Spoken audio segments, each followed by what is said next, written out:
super friends, my name is Neil, and welcome to this episode 110 of the Get Your Comic Con podcast. We're here fortnightly-ish to bring you a slice of film, TV, and pop culture goodness from our studio, direct to your listening device, and also to your screen. Yes, after easing myself back in from a long break with the last episode, I am back on YouTube, recording myself, trying to fumble my way through this podcast. So if you'd like to tune in, then you can also watch this episode on YouTube or wherever you get your video podcasts. This episode, we're going to be diving into our newly interactive news section by talking about not one, but two trailers that have released very recently, as well as catching you up on a couple of interviews that we've done here at Geico Tower in the last couple of weeks. And then for reviews, I'm going to be talking about a vampire movie and something which is the polar opposite, which is a very kid-friendly TV series. So without further ado, let's dive into the news. First up in the news this week, we got to see the first trailer, a very teasery trailer, might add, for Joker Folie, Deux, once again directed by Todd Phillips. The film brings back Joaquin Phoenix as Arthur Fleck / the Joker. It also returns star Zazie Beetz, who played Sophie, the next door neighbour in the first film, and a couple of other returning actors from the first film from 2019, as well as new actors Catherine Keener, Brendan Gleeson, Steve Coogan, and as you're all going, why haven't you mentioned her? We also get the debut of Lady Gaga, who will be playing a brand new version of Harley Quinn. Folie Deux is coming to UK cinemas in October 2024, so we have a few months to wait. But for now, we do have our very first look at the film with this teaser trailer. Now, we don't know very much about Folie Deux. All we know, that title refers to the madness of two, which is no doubt why Harley Quinn is now in the film. We don't even have a synopsis yet, so we can only go off what we see in this trailer, which it would seem that this version of Harley Quinn is going to be an inmate at Arkham State Mental Institution, which is where Arthur has been housed following the events of the first film. It certainly looks like at some point in this film he's going to be on trial. It seems like the two of them are going to connect whilst they're both inmates within Arkham, and that they will venture into this sort of doomed mad love situation that will culminate in them probably burning the world down. And of course, the other major factor that we know about Folie Deux is that it is going to be a musical of some description. Now, Todd Phillips has said very carefully that he wouldn't describe it as a musical, that he feels it is a musical in a similar respect to how the first film was a musical. Now, if you go back to any interviews from around that time, Phillips talked about Arthur Fleck as having music within him, and that kind of came from some of Joaquin Phoenix's movements, but also came out from a sequence that was decided upon on the day when they were shooting in the bathroom for the sequence after Arthur has killed the three Wayne Enterprise employees.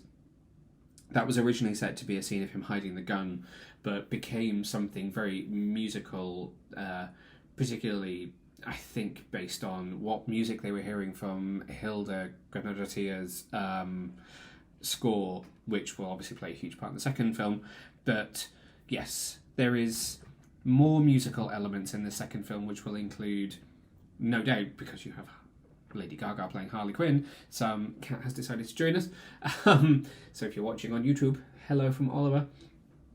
Obviously, she is a musician by background as well as an actress, and so you naturally would want to make the most of her skills. So expect some singing and dancing from both Joaquin Phoenix and Harley Quinn in this film, although we don't know what songs there might be yet. We don't know if there'll be any originals or whether it will purely be a jukebox musical, but certainly this teaser trailer is hinting at aspects of that. There is some very cool... Thanks for whipping me in the face with your tail. There's some very cool classic Hollywood set design work going on in this teaser, which is something, again, that they have talked about very briefly, because this film has really not been talked about all that much yet. But in terms of how the film has been produced, some very classic set design. So there is a beautiful sequence in this trailer where they're dancing on a rooftop, and it's styled like it's almost like La La Land in a way. It's styled with a very classic Hollywood backdrop. It's now Hotel Arkham, and it's this luscious rooftop with the starry sky and the beautiful signage in the background that looks very painted and very handmade. So it's going to be interesting to see how that factors in. If you're asking me, which you did on social media, then yes, I think that the musical sequences will be the kind of mania between the two of them, and the situation that the two catch each other up in. So almost like shared delusions in a way that I keep calling it Mad Love, which for people who don't know was the name of a very famous episode of Batman the Animated Series, which dove back into the origin of Harley Quinn and her relationship with the Joker, and then became a very, very successful comic book, also written by Bruce Timm as well. So I think this is Todd Phillips and Joaquin Phoenix's version of exploring the relationship between the two of them. Is these it's the way the two of them see the world, and his way was obviously very romantic in the first film. You know, the relationship that he imagined with Sophie, the next door neighbor. But now, if we're catching some of that from Harley Quinn's angle, it's going to be this musical, rosy, lovely relationship between the two of them that probably won't exist in person if it's anything like classic representations of both of these characters. But what remains to be seen is exactly how Harley Quinn will be characterised. We hear a little bit of her voice in the teaser, but not all that much. It does seem that they're stepping away from her being someone who works at Arkham to being an inmate, so that will be interesting to see. And perhaps it's probably more fitting for this version of the world.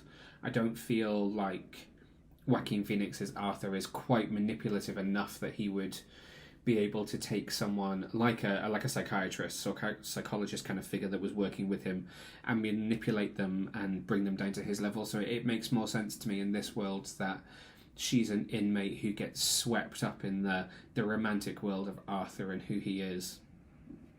I asked you for some of your thoughts on this teaser, and you did not disappoint. You got in touch on both Instagram and on Twitter. It seems like there's a lot of love out there for this film. I think a few of you are definitely unsure about Harley Quinn, and I just answered a bunch of your questions by touching on it there. But yeah, I think they're going to step away from the classic portrayal to do something that fits more with the world of 2019's Joker and the world that Todd Phillips has created around Joaquin Phoenix. And you're definitely, like me, a lot of you out there are skeptical about the musical elements. So let's see how they work. I think if they are merely fantasy sequences, then it will be a cool way to visualize how these two see each other. So that's going to be interesting. If some of that musicality comes into the real world, then it will be, I'm going to have to do air quotes for those of you watching on YouTube because I don't believe it's real. Then it will be interesting to see how that potentially recontextualizes the film.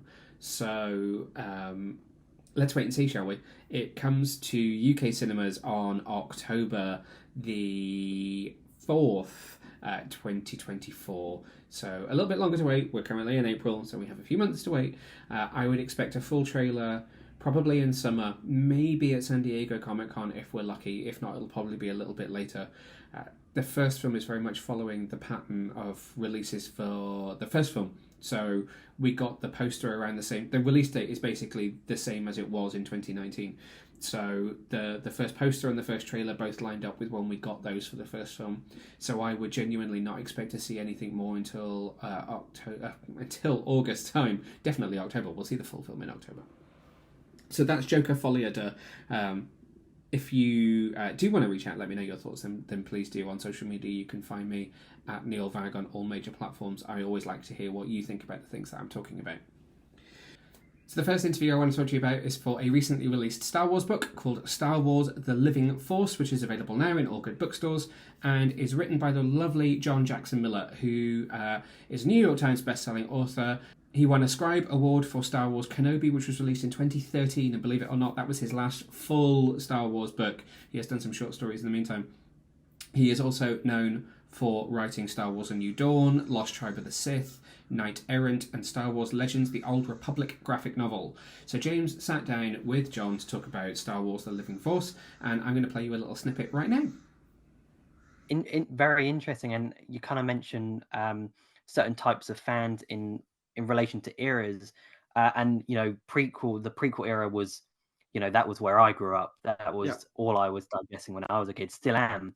And what is it about the prequel era, from Phantom Menace to Revenge of the Sith, that is so inviting for these sort of new stories? I mean, I never would have imagined we would get a book like this focusing purely on individual members of the council. I really didn't think that would be a thing. But here we are.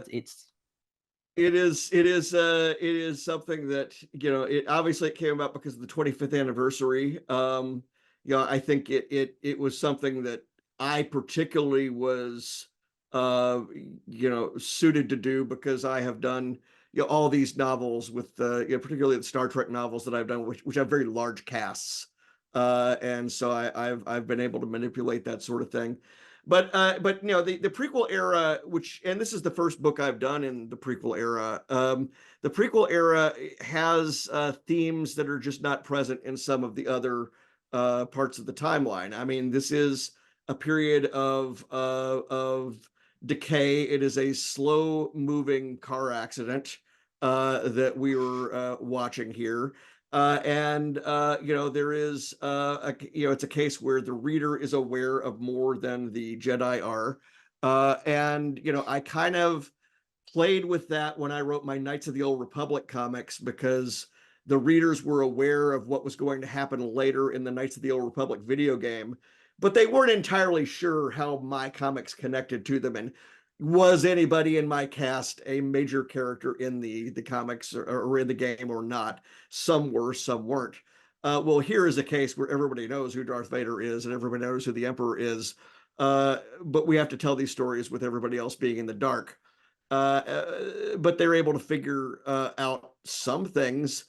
We just get to tell these stories of these missed connections, where if they only had checked into this one thing or this other thing or whatever, they might have seen what was going on. But we also come up with very good reasons why they might not have, and that is part of the fun and challenge of writing in this era. As I said, you can check out that full interview over on our YouTube channel. Just head over to YouTube and type in Get Your Comic Con, or you can head over to our website, which is www.getyourcomiccon.co.uk, and just search Star Wars, head over to the interview section, and you can check out the interview in full. We will also be releasing an audio version in an upcoming podcast very, very soon. So now I want to talk to you about another trailer. This one is very, very fresh. This one literally just released last night as I am recording this podcast. And that is a new full trailer for Marvel Studios' Deadpool and Wolverine. This one is coming to UK cinemas on July the 25th. So the release date has moved up in the UK by 24 hours and is releasing in the US on my birthday, July the 26th. I just so happen to be in the US on my birthday at San Diego Comic Con, so I'm going to be checking it out on my birthday, all being well. But Marvel Studios has finally revealed a full look at Hugh Jackman's return as Wolverine, and I am here for it. I am here for it. If you have not checked out the full trailer, then obviously you can watch it over on our website. But I'm going to give you just a few of my thoughts on this film and answer a couple of questions that you guys have sent in. Thank you on social media for getting in touch about Deadpool and Wolverine. First of all, let's just do the particulars for this one. It's directed by Shawn Levy and written by Levy alongside Ryan Reynolds and Rhett Reese, as well as starring Reynolds and the returning Hugh Jackman. There are, and I'm going to try and do this carefully because there was lots of rumours as well as some potential spoilers that think they've been confirmed. So this is the supposed cast list as best as I'm going to interpret it. Emma Corrin is playing Cassandra Nova, who we get our first look at in this trailer. Morena Baccarin returns as Vanessa, Rob Delaney, Karen Sony, Leslie Uggams, Matthew McFadden, Jennifer Garner, Josh Brolin, rumoured to play Cable, Kelly who we get a glimpse of in this trailer as Yuriko / Deathstrike. We've also got Brianna Hildebrand, who returns as Negasonic Teenage Warhead. Rumoured Patrick Stewart, Shaoli Kutsuna, Jason Fleming, Aaron Stanford, Lewis Tan, Stefan Kapicic, I just really Britishized that. And I think we'll stop there. We, again, don't have a synopsis. This is the second trailer I'm covering today that we don't have a synopsis for.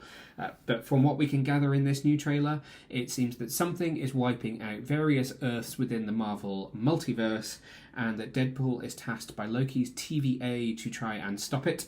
And in order to do that, he needs to team up with a version of, and that's something we will touch on in a second, Hugh Jackman's Wolverine to help save the day. So there is... I mean, you don't need me to tell you because obviously you're watching this or listening to this, which means you're already interested in the subject matter. But there is plenty out there on the internet about this film and who might be in it, who isn't in it, who was asked to be in it, what might be happening, going to take a swig of tea. And so, without having seen it, thanks very much, Marvel, because, you know, it's out in like 3 months, or having an official synopsis, it's difficult to be able to talk about what might be going on. But we can definitely surmise a few things from this trailer. So we know that Deadpool is very much still existing in his usual space in the universe, the multiverse, at the beginning of this film, when he appears to be called in by the TVA, which is something we saw more of in the first trailer than this one, and introduced to the idea of the MCU and the sacred timeline. We have seen Matthew McFadden's TVA character showing him footage of the Avengers, so we know that that's how he is introduced to them before he refers to himself as Marvel Jesus. And that has something to do with the end of the Fox universe and the kind of melding of all these timelines together and how people will fit where they're going to fit moving forwards in the future. So, what might that mean? It certainly seems from this trailer like the version of Wolverine that we're being introduced to is an outcast on his Earth. He is referred to by McFadden as having failed all of the mutants on his Earth.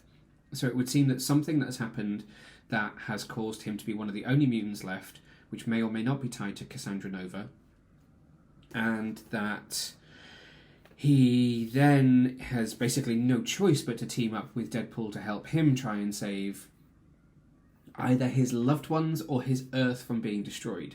Now, I don't think that what we're saying this film is going to do is that it's going to save the Fox universe. What it maybe is going to do is save certain aspects of that universe that Marvel is happy to keep intact, at least for now, to give them their own pocket corner of the Marvel overarching multiverse, as it were, so that they can kind of exist fondly in people's memory without being wiped out or overwritten or anything like that. Because there are obviously lots of aspects of what Fox did movie-wise that people enjoyed. The X-Men franchise, for all of its dud films, has some amazing moments and has birthed some amazing characters. Hugh Jackman has been playing this role for nearly a quarter of a century, and that's not because people didn't like him, that's because people loved him. And, you know, we wouldn't have the Deadpool movies if it wasn't for what was done with the original X-Men back in 2002. So there is, you know, there's love out there, and people have, there are cult audiences for films like Daredevil. There are people like me who love Jennifer Garner as Elektra, and so what they're doing is very carefully looking at what aspects of this universe they can poke fun at, what can they keep, what can they play around with here as the Fox universe is put in danger by something out there in the wider world, be that Cassandra Nova or not. Now, for those of you who don't know who Cassandra Nova is, she's being played by Emma Corrin from The Crown in this film. Cassandra Nova is a twin of Charles Xavier, who was believed to have been kind of absorbed and eaten and killed in the womb. Dark, I know. Only she has similar powers to him and has an evil vendetta because she is not who Charles is. So she is equally bold and beautiful, much like the wonderful Patrick Stewart. And as you can see from this trailer, is very much not happy with Wolverine or friendly with him.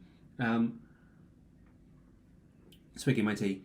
But what we don't know for now is exactly what her motivations are, exactly whether she is the villain of the piece or just a villain who will appear in it. Lots more to pick up on, though, that is in this trailer that's very exciting. Firstly, so many F-bombs.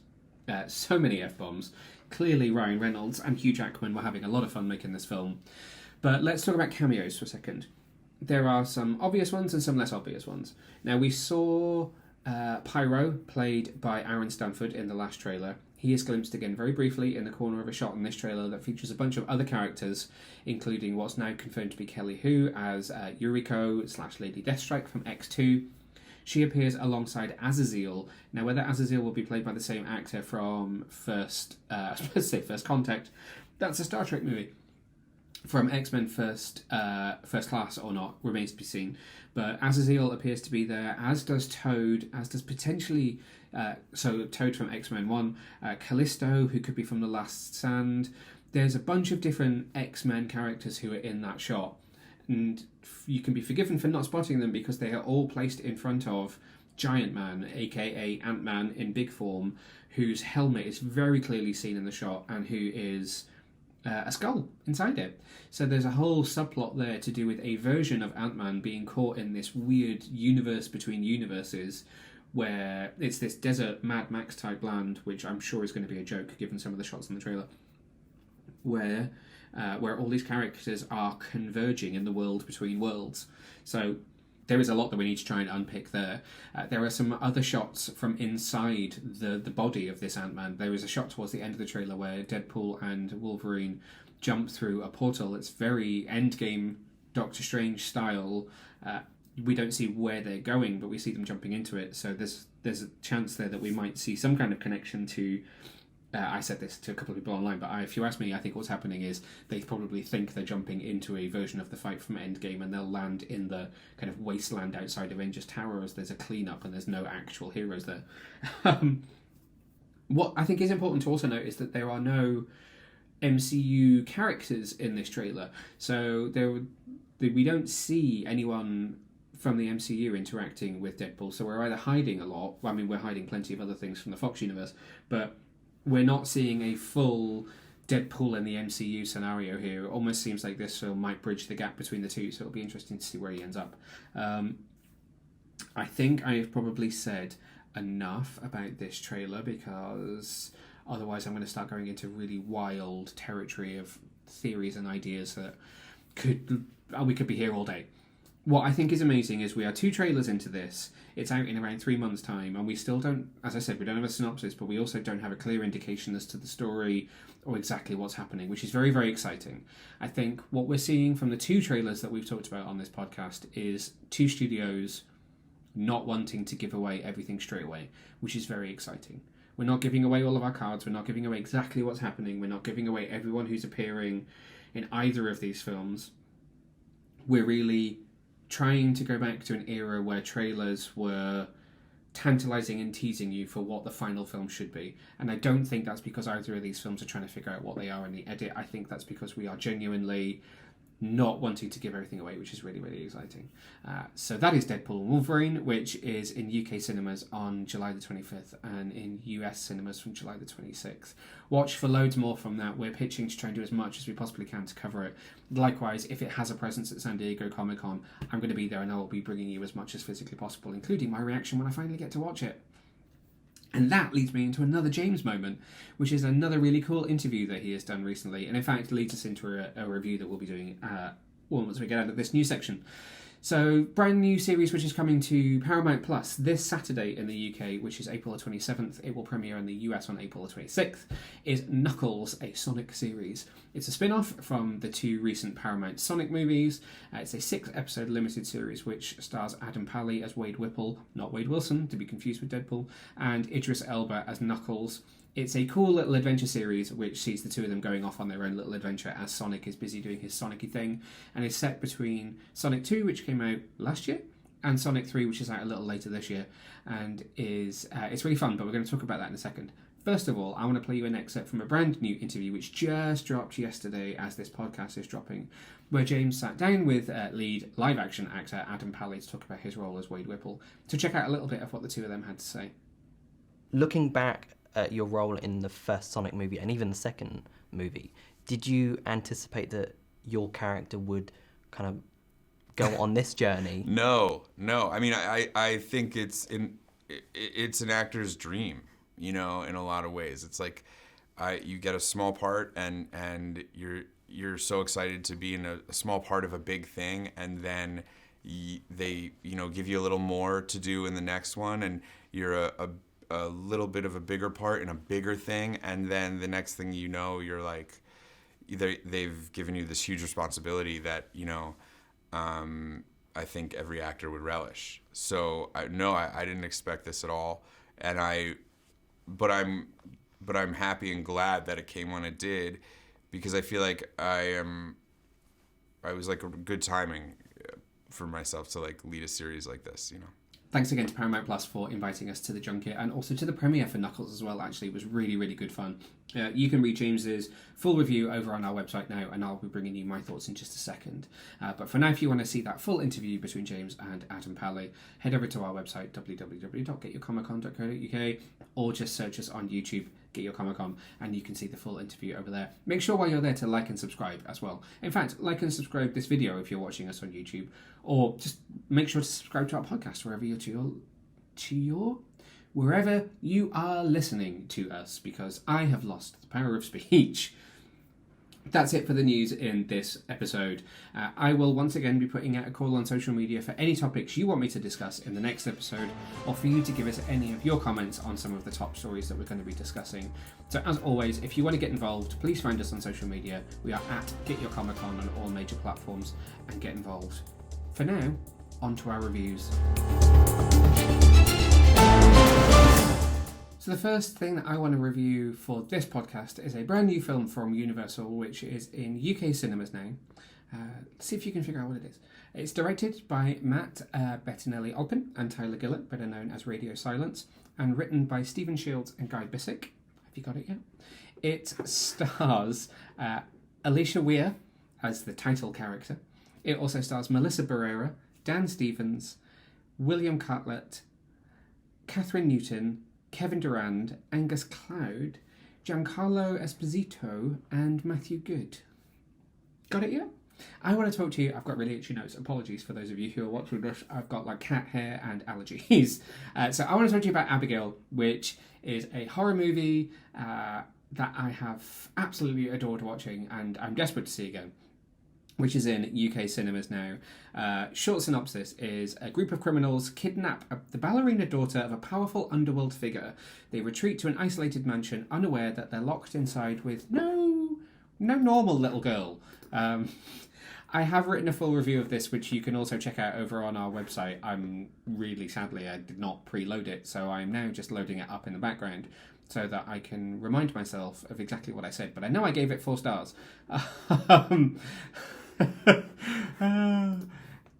Should always be prepared for a podcast, and also funny that I'm laughing when there's no one here for me to talk to. So, in my review over on the website, I said Abigail is deliciously blood-soaked. From its cool cast to its fiendishly explosive gore, the film is a fun experiment with the vampire genre for an audience game to break with tradition. Now, it's very, very interesting, because if you have, I should probably say, spoiler alert, I'm going to go into some minor spoilers here. So if you have seen the trailer for this film, or if you've seen even the poster for this trailer, then you know that there's more to Abigail than meets the eye. In fact, if you've seen the trailer, you know she's a vampire outright, because it's just there. It's discussed. It's also in publicity clips. If you look at posters, then yes, the fangs are there, so it's not hard to figure out what's going on. But interestingly, the film doesn't jump straight to it. There is a kind of heist movie within the vampire movie that you need to kind of get through before you get to the whole vampire-ness of it. The first act very much sets up this group of I don't want to call them mercenaries, this group of criminals who are tasked with kidnapping this young girl who they think is just being ransomed to a very, very rich underworld boss, who is her father, played by Matthew Good. But then eventually you realise that there's more to her than meets the eye, and it becomes an absolute vampire gore fest. But the film does not rush to tell you that she is a vampire, which is really interesting given that the marketing does so. And it's one way that I think that some audiences might be a little bit frustrated by Abigail, where those who've not really looked at the marketing materials might be pleasantly surprised. So if you've just seen a poster and think this is something kind of random and cool, or you've just heard that it's cool and you go in and see it, then there's this interesting setup, meeting these group of characters, seeing them kidnap this little girl, getting to understand who they are and why they're in this situation, and seeing them second guess who each other is, because there's a kind of subplot there where they're not supposed to talk to each other, so that if one of them is caught by the cops, that they can't give up who anyone else is in the group. Whereas if you were aware of who Abigail was, then there is this danger that you might be sitting there for the first half an hour or so just kind of going like, can we just kill someone and get to the blood and guts already? But actually, I thought it was really rewarding, because particularly Melissa Barrera, who you will know as from the last 2 Scream movies, who obviously worked with the Radio Silence guys on those, and Dan Stevens, they're both great character actors. Joey, who I've done it already. Joey, who is being played by Melissa Barrera, is somewhat similar to the character of Sam that she plays in the Scream movies. There is a similarity between the two of them that does exist, although there is more nuance to Sam that's really interesting to watch. Dan Stevens is just having the time of his life making this movie. It's like you can feel his excitement. It just radiates off the screen. He is clearly loving every second of being on this very cool set and watching all of this gore and horror play out around him. He's just a kid in a candy store, absolutely loving it. And so the two of them really do make watching this ensemble cast really worthwhile. Angus Cloud, to which the film is dedicated to him as he sadly passed away since making it. Catherine Newton and Kevin Durand. I look at Kevin Durand and I just see Dark Angel. I just see his character from Dark Angel, even when he doesn't have the makeup on. Are also a great part of the ensemble. There's kind of there's a comedy factor to each of them, where Melissa Barrera is a bit more of the straight man. Dan Stevens does have humour, but his humour almost comes from his character's swag more than kind of comedic dialogue.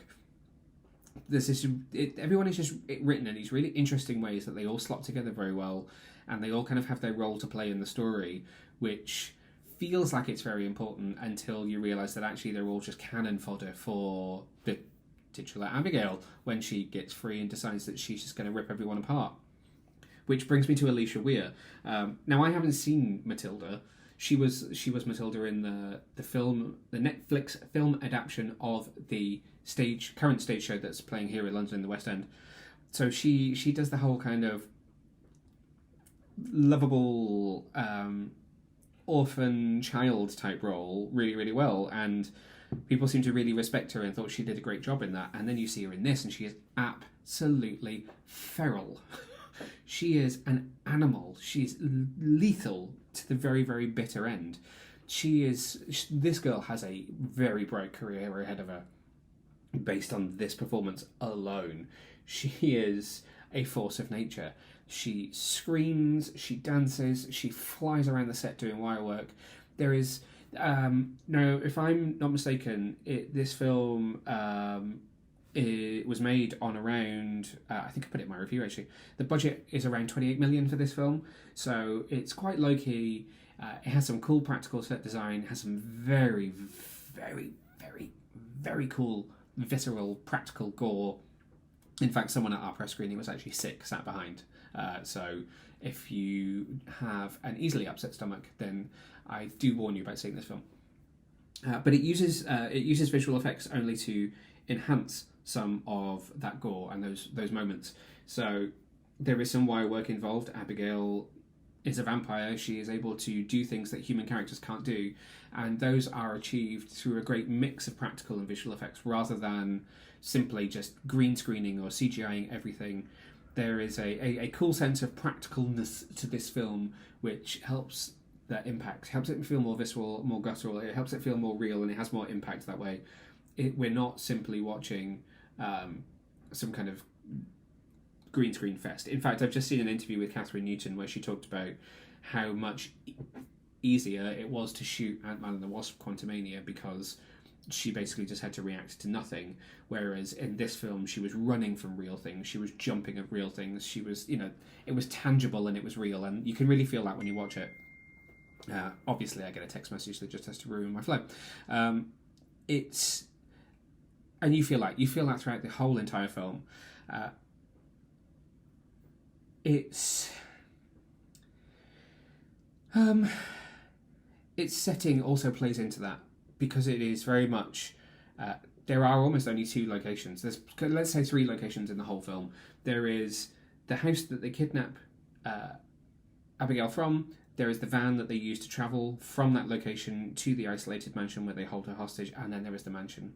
Obviously there are plenty of locations within that mansion, but really we're only going from location to location to location, and it's almost like a single location episode of Star Trek or something like that, where you think, okay, we'll save on budget, we'll do this in one place, we'll have these controlled areas, and then we'll just shoot them in all these really exciting ways that will make these work. And that is very much something that Abigail does to its credit. How do I want to describe it? I don't want to call it a lobby. The main kind of hallway, multi-level library, games room type area in the mansion where they kind of find themselves for a lot of the film is really, really beautiful to look at, and you get to see it from a bunch of different angles, and you can see how much care and attention was put into the set design, which I think is typical of the Radio Silence guys. There's a lot of care and attention put into making a film work the best that it can for the budget that it has, rather than trying to go beyond its budget and kind of stretching its means, or just doing things for the sake of it. Nothing here feels like it happens for the sake of it. Everything is for a reason that's built into the script, that's baked into the characters, and that's really, really cool to see. So I think it's so worth seeing on the big screen. That's probably all I want to say, actually. I feel like I've taken him enough time. Oh, actually, no. I do want to say a little bit more. I need to say this carefully because I don't want to spoil either the ending or anything else. The film does really interestingly set up a version of New York that has an underworld that is supernatural, that has different creatures and a mythology to it that I hadn't anticipated that the film was going to set up. I thought it would just be that Abigail would be a vampire that kind of existed for the sake of existing. If you know some of the history to the film and how it develops to become the film that it is, then you might have an idea about where it's going.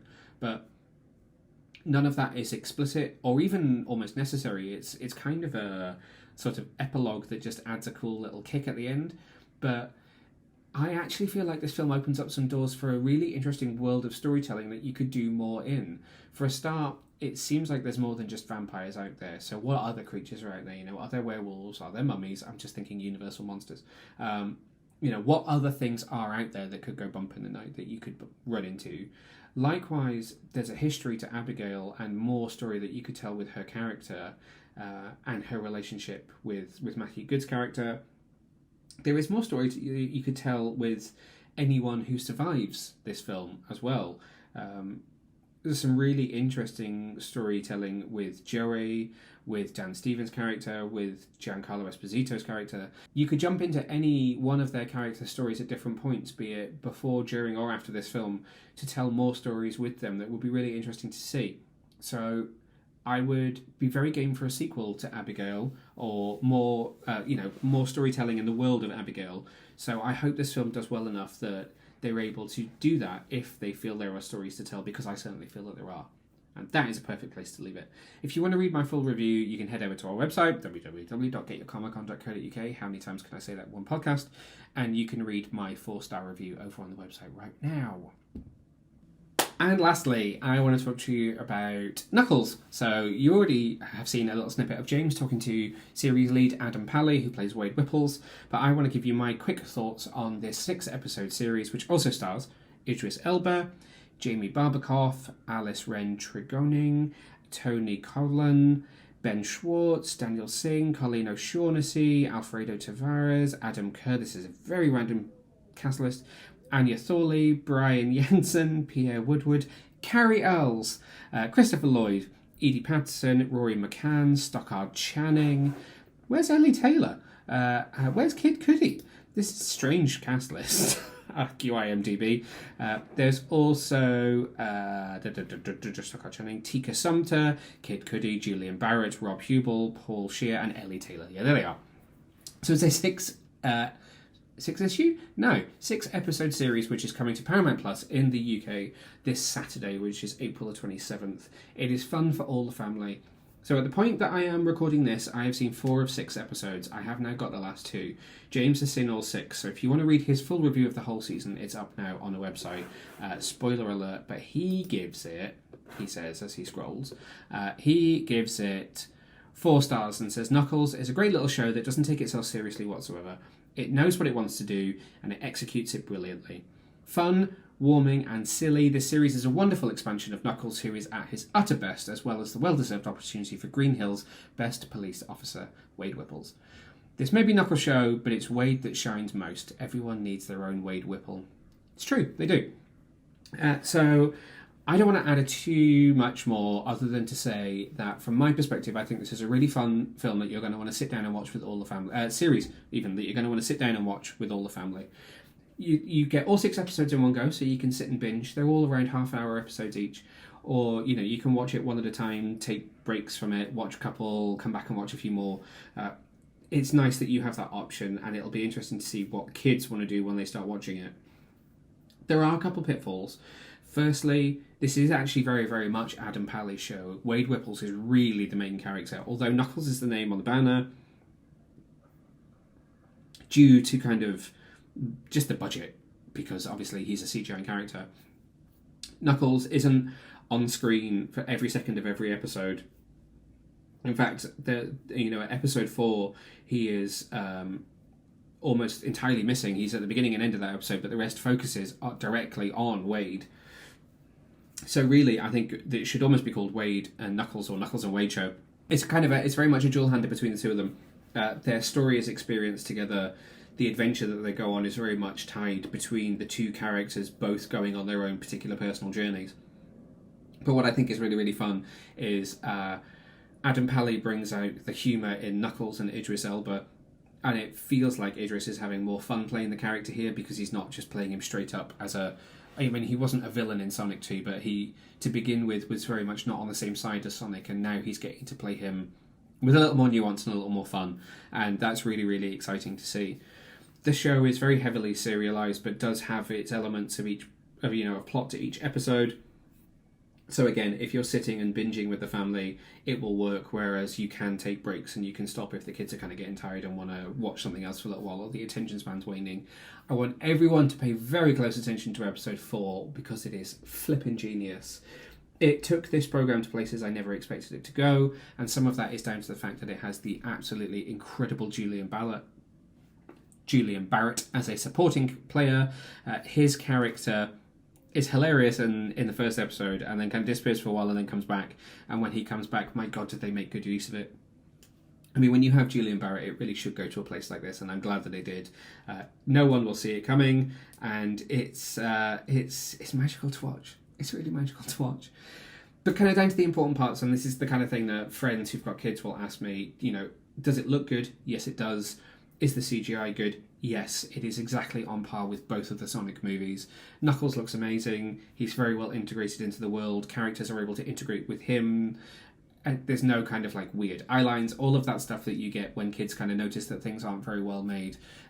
It's equally as well produced as the Sonic movies, and that's really, really nice to see. And I'm glad that Paramount gave it the budget that it needed to be able to do what they are able to do in the episodes that I have seen. There's a nice story.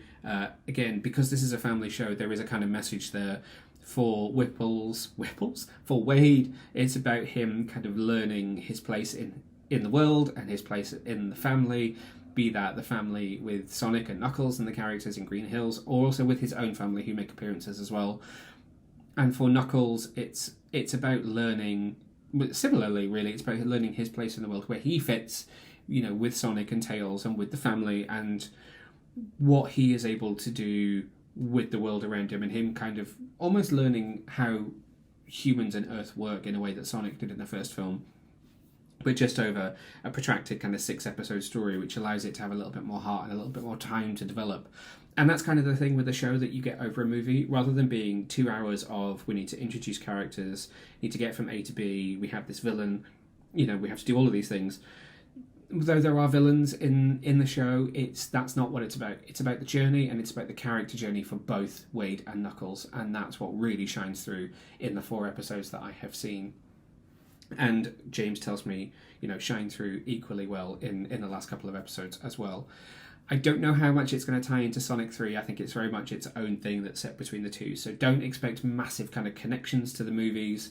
Yes, I did say Ben Schwartz is in it, so you will get to see Sonic at the very beginning.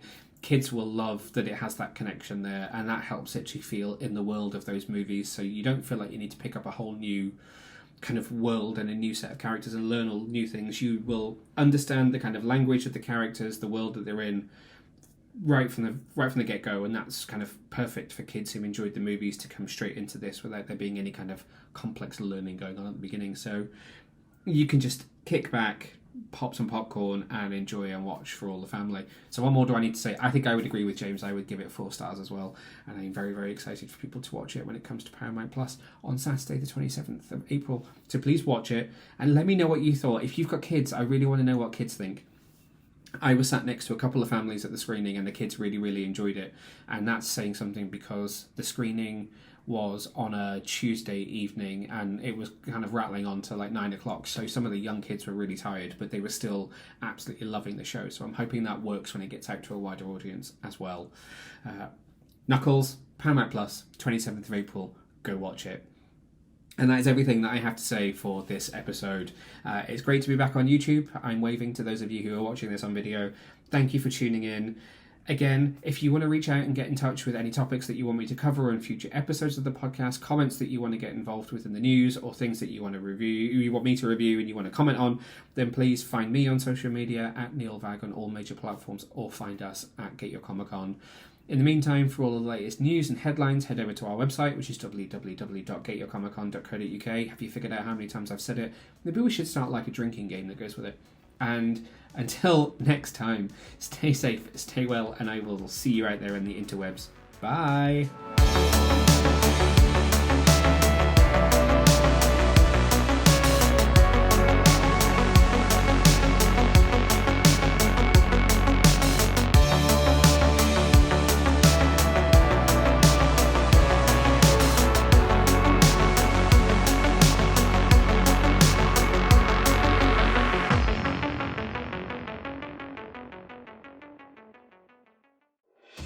Thanks for watching, Super Friends. If you enjoyed this video, then make sure to hit the subscribe button just down below and hit the bell so that you can get notified whenever we release brand new videos.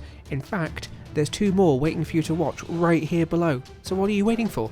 Why not click play?